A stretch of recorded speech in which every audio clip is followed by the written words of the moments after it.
दोस्तों, सीरिया के अंदर जो कुछ भी हो रहा है वो अनइमेजिनेबल है। सीरिया का नक्शा पिछले सिर्फ 10 से 12 दिन के अंदर जितनी तेजी के साथ बदला है वो एक ऐसी चीज है कि जिसको नामुमकिन, या अगर नामुमकिन से भी कोई बड़ा वर्ड है वो कहा जा सकता है। ज्यादा नहीं, सिर्फ 15 दिन पहले भी अगर आप किसी इंसान को इस चीज के बारे में बताते कि ऐसा होने वाला है तो वो यकीन करना तो दूर बल्कि आपके ऊपर हंसने लगता। मगर ये सब कुछ न सिर्फ हो रहा है बल्कि पूरी दुनिया अपनी आंखों से ये इतिहास बनता हुआ भी देख रही है। लेकिन साथियों, टर्की, अमेरिका, इजराइल और सऊदी अरब की मदद से ये जो सीरिया के अंदर असद गवर्नमेंट, हिजबुल्ला, ईरान और रशिया के खिलाफ एक ऑपरेशन शुरू किया गया है, तो जब से ही ये ऑपरेशन शुरू हुआ है तब से इन तमाम चीजों के बीच में जो नाम सबसे ज्यादा चर्चाओं में है वो है HTS का। हर तरफ HTS की चर्चाएं हैं, और हो भी क्यों ना, क्योंकि यही तो वो फौज है कि जो इस पूरे ऑपरेशन को असद गवर्नमेंट के खिलाफ लीड कर रही है। ज्यादातर लोग तो इतने दिन गुजर जाने के बाद भी कंफ्यूज हैं कि आखिर ये HTS है कौन, इसका इतिहास क्या है, इसके अंदर कौन लोग मौजूद हैं, इसके अंदर लड़ने वाले फाइटर्स कौन हैं, इसके कमांडर्स या लीडर्स कौन हैं, और आखिर क्या वजह है कि जब ये खुद भी एक मुस्लिम फौज है तो ऐसे वक्त में असद गवर्नमेंट ईरान, रशिया और हिजबुल्ला के खिलाफ ऑपरेशन चला रही है कि जिस वक्त इजराइल को सबसे ज्यादा फायदा तो फिलिस्तीन को सबसे बड़ा नुकसान उठाना पड़ रहा है। आखिर इन लोगों के सरों पर अंदरूनी तौर पर हाथ किसका है? और अगर ये लोग पूरे सीरिया के ऊपर कब्जा कर लेते हैं और कब्जा करके हुकूमत भी बना लेते हैं कि जैसा कि अब महसूस भी होने लगा है, तो आखिर फिर फिलिस्तीन के साथ क्या होगा? तो चलिए अब इन सारे सवालों के जवाब भी जानने की कोशिश करते हैं। RH नेटवर्क के नॉलेजेबल फ्रेंड, सबसे पहले तो आप लोग ये बात जान लीजिए कि इस वक्त ये जो पूरी कैंपेन चल रही है इसके अंदर दो पार्टीज नजर आ रही हैं। एक तो SNA है, मतलब कि वही सीरियन नेशनल आर्मी की जिसको ऑफिशियली बिल्कुल डायरेक्टली टर्की सपोर्ट करता है और जिसने पिछले कई सालों से टर्की की मदद से ही सीरिया में टर्की की बॉर्डर की साइड पर बफर जोन बना रखे हैं। जबकि जो दूसरी पार्टी है और जो मेनली इस पूरी कैंपेन को, इस पूरे ऑपरेशन को लीड भी कर रही है वो है HTS, जिसको आमतौर पर हयात तहरीर अश-शाम के नाम से भी पुकारा जाता है। ये दरअसल एक पॉलिटिकल और मिलिटेंट ग्रुप है कि जो पिछले कई सालों से टर्की वाली साइड में सीरिया के एक छोटे से इलाके में एक्टिव रहा है। वैसे तो आपको बहुत सारे लोग ये भी बताते होंगे कि इस ग्रुप की शुरुआत 2016, 17 और 18 के दौर में हुई है, लेकिन ये सच्चाई नहीं है, क्योंकि इस ग्रुप की शुरुआत किसी न किसी शक्ल में 2011 में ही हो चुकी थी कि जब सीरिया के अंदर अल नुसरा फ्रंट नाम का एक ग्रुप बनाया गया था, जिसको बनाने में मेन किरदार इस ग्रुप के लीडर यानी कि अबू मोहम्मद अल जौलानी ने अदा किया था। और साथ ही साथ ये भी माना जाता है कि ISIS के लीडर अबू बकर अल बगदादी ने भी इस ग्रुप को बनाने में अहम भूमिका निभाई थी। ये दरअसल सीरिया के इलाके में ही कायम की गई अलकायदा की एक नई ब्रांच थी, जिसका मकसद ये बनाया गया था कि किसी तरीके से सीरिया में मौजूद बशर अल असद की हुकूमत का तख्ता पलट किया जाए और फिर यहाँ पर एक इस्लामिक कैलिफेट यानी कि उनकी अपनी विचारधारा की एक इस्लामिक खिलाफत कायम की जाए। 2011 में शुरू होने वाली सीरिया की जो सिविल वॉर थी, अल नुसरा फ्रंट 2012 में ही उसमें शामिल हो चुका था और फिर इसने चाहे ISIS हो या फिर अलकायदा हो, सभी के साथ मिलकर अलग अलग जगहों पर जंगें लड़ी। वैसे आपको बता दूं कि चाहे इस ग्रुप के लीडर अल जौलानी की बात हो या फिर खुद इस ग्रुप की भी बात कर ली जाए, तो पूरे ही दौर में इन दोनों के अंदर काफी उतार चढ़ाव देखे गए। पहले तो ISIS से दूरी हुई, बाद में अलकायदा से भी इन लोगों ने अपने आप को पूरी तरीके से अलग कर लिया, और फिर बाद में 2017 के दौर में कि जब सीरियन सिविल वॉर का नक्शा लगभग पूरी तरीके से बदल चुका था, तब इस ग्रुप के लीडर मतलब कि अल जौलानी ने अपने आप को अलकायदा से पूरी तरीके से अलग करके अपना कनेक्शन तोड़कर बहुत सारे छोटे बड़े ग्रुप को मिलाकर एक नए ग्रुप की बुनियाद रखी, जिसका नाम रखा गया HTS, मतलब कि हयात तहरीर अश-शाम। वैसे आपको बता दूं कि 2017 में इस ग्रुप के लीडर ने और इस ग्रुप ने सिर्फ अपनी पहचान या नाम ही नहीं बदला बल्कि आइडियोलॉजी भी बदली, क्योंकि पहले जहां एक तरफ अलकायदा और ISIS की तरह इस्लामिक कैलिफेट को कायम करना इनका मकसद हुआ करता था, तो बाद में अब इस नए ग्रुप के साथ इनकी आइडियोलॉजी थी सीरियन नेशनलिज्म, मतलब कि सिर्फ और सिर्फ बशर अल असद की हुकूमत को किसी तरीके से उखाड़ फेंकना और वहां पर एक नई हुकूमत का गठन करना। इसीलिए बहुत सारे एक्सपर्ट्स ये भी मानते हैं कि इस ग्रुप ने ये काम इसलिए किया था क्योंकि 2017 आते आते इस ग्रुप को ये महसूस हो चुका था कि वो सीरिया में काफी अलग थलग और कमजोर पड़ चुका है, तो इसीलिए उसने अपना ये नाम, अपनी ये पहचान बदल ली ताकि बाहर की ताकतों से ज्यादा मदद मिल सके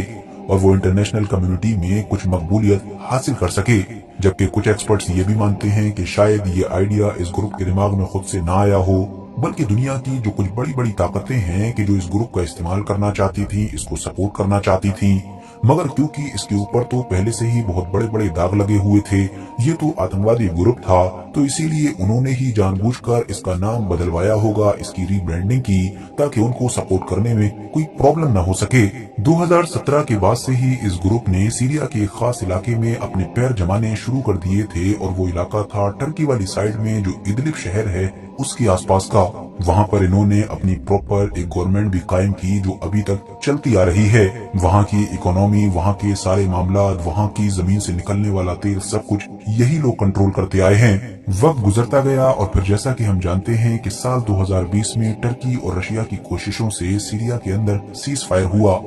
वो सारे ग्रुप, वो सारी ताकतें कि जो इस वॉर में लड़ रही थी, उनको वहीं पर रोक दिया गया कि जहां पर वो उस वक्त हुआ करती थी। सीज फायर के वक्त अनऑफिशियली ऐसा महसूस हो रहा था कि असद गवर्नमेंट की जीत हो चुकी है, क्योंकि किसी दौर में लगभग खत्म मानी जाने वाली ये गवर्नमेंट अब रशिया और ईरान की मदद से 60 से 61% के करीब पूरी कंट्री का एरिया कवर कर रही थी, जो 2024 तक कायम रहा। मगर फिर साल 2024 और नवंबर के महीने में बिल्कुल आखिर में कि जब इसराइल और हिजबुल्लाह के बीच सीजफायर हुआ ही था, अचानक से इसी HTS नाम के ग्रुप ने अपनी कैंपेन शुरू कर दी और उस सीजफायर को पूरी तरीके से तोड़ डाला।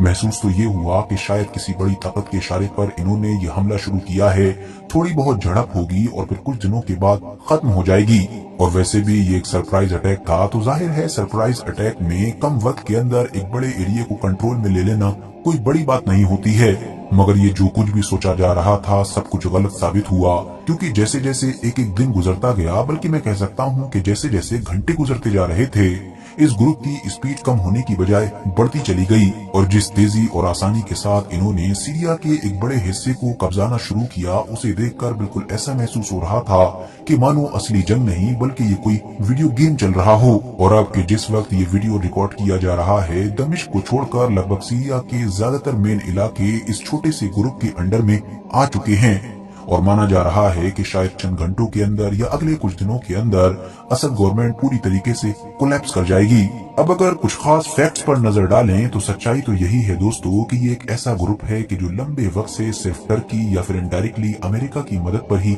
जिंदा रहा है। नाम भले ही बदल लिया गया हो और उसकी रीब्रांडिंग भी कर दी गई हो, लेकिन आखिर इसकी जड़ें तो ISIS और अल-कायदा से ही जाकर जुड़ती हैं। इसके चाहे ज्यादातर फाइटर्स हों या फिर खुद इस ग्रुप के कमांडर्स, इवन मेन लीडर भी हो, उन सभी का ताल्लुक पहले ISIS और अल-कायदा से रहा है। और हैरानी की बात तो ये है कि अब बहुत सारी नई रिपोर्ट्स ये भी इशारे दे रही हैं कि इन लोगों की इस कामयाबी के पीछे कहीं न कहीं यूक्रेन का भी हाथ है। मतलब इन लोगों को यूक्रेन की बड़ी मदद मिली है, यूक्रेन के बड़े बड़े कमांडर्स ने इनको ट्रेनिंग दी है, और मुमकिन है कि इनको यूक्रेन में ले जाकर ही ट्रेनिंग दी गई हो। अब जहां तक सवाल है फिलिस्तीन का, कि आखिर फिलिस्तीन का क्या होगा, तो दोस्तों जैसा कि आप लोग खुद भी पिछले कुछ दिनों के अंदर बआसानी अलग अलग खबरों को देखकर या अलग अलग तरह की रिपोर्ट्स पढ़कर ये जान ही चुके होंगे कि वैसे तो सीरिया की जो बशर अल असद की गवर्नमेंट है वो भी बेगुनाह नहीं है। इस गवर्नमेंट का जुल्म सितम और इस गवर्नमेंट की तरफ से किए गए वॉर क्राइम्स जग जाहिर हैं। मगर फिर भी अगर फिलिस्तीन में होने वाली मौजूदा जंग के पर्सपेक्टिव से देखा जाए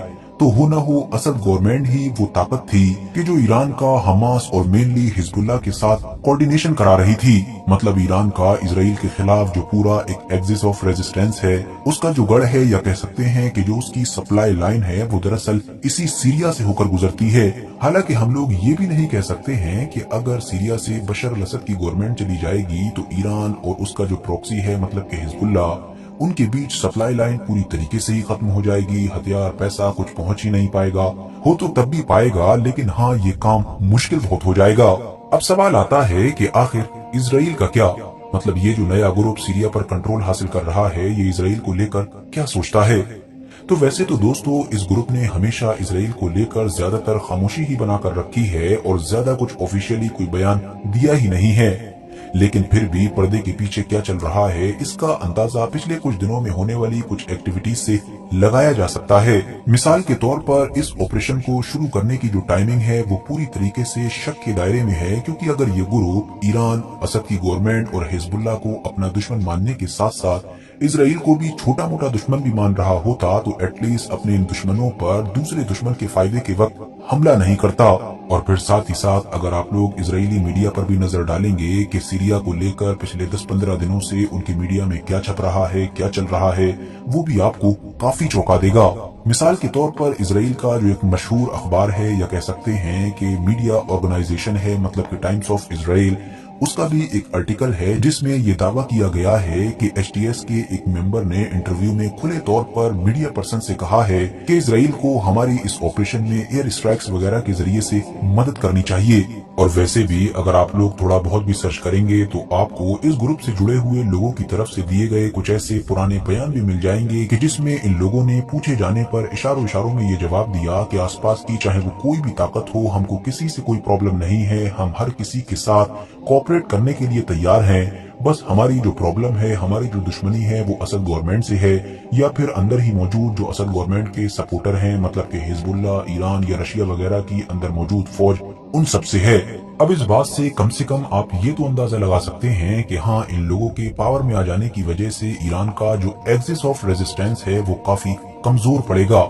उसके साथ ना तो ये काम करेगा और ना ही उसको सीरिया में पैर जमाने देगा। हाँ, वो बात अलग है कि अगर बाद में ये ग्रुप ही इसराइल के लिए मुसीबत साबित हो जाए, मतलब जैसा कि लोग सोच रहे हैं कि ये इसराइल के फेवर में है और बाद में ये उसका उलट निकले, तो फिर मुमकिन है कि इसराइल के लिए ये ईरान से भी बड़ी मुसीबत साबित हो। हालांकि दोस्तों, यहाँ पर हम ये भी नहीं भूल सकते हैं कि भले ही ये ग्रुप असद गवर्नमेंट के पूरे एरिया पर बड़ी आसानी के साथ कंट्रोल हासिल कर रहा हो, लेकिन इतनी आसानी के साथ ये शायद बाद में हुकूमत नहीं बना पाएगा।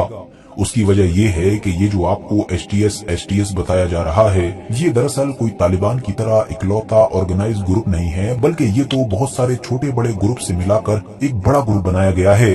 मतलब एचटीएस के अंदर भी इतनी छोटी बड़ी ताकतें हैं, इतने छोटे बड़े मिलिट्री ग्रुप हैं कि जिनके आप लोग नाम भी याद नहीं रख सकते हैं। तो इसीलिए बदकिस्मती के साथ कहना पड़ रहा है, लेकिन ये सच्चाई है कि ज्यादा पॉसिबिलिटीज यही हैं कि कंट्रोल हासिल कर लेने के बाद फिर इस ग्रुप के अंदर ही जो बहुत सारे अलग अलग ग्रुप्स हैं, उनमें पावर हासिल करने के लिए लड़ाई शुरू हो जाएगी और सीरिया की किस्मत में शायद फिर से सुकून नहीं आ पाएगा। बाकी दोस्तों, सीरिया में क्या कुछ होगा, इससे इसराइल और फिलिस्तीन पर क्या असर पड़ेगा, ईरान और हिजबुल्ला पर क्या असर पड़ेगा, ये तो आने वाला वक्त ही बताएगा। बाकी इस पूरे मुद्दे पर आप लोगों की क्या राय है, कमेंट्स बॉक्स में जरूर बताएं। वीडियो अगर इन्फॉर्मेटिव लगी हो तो लाइक करने के साथ साथ दोस्तों के साथ शेयर कर सकते हैं और ऐसे ही नॉलेजेबल और हिस्टोरिकल वीडियोस हमेशा देखने के लिए हमारे इस चैनल को सब्सक्राइब करने के साथ साथ बेल आइकन को प्रेस कर सकते हैं।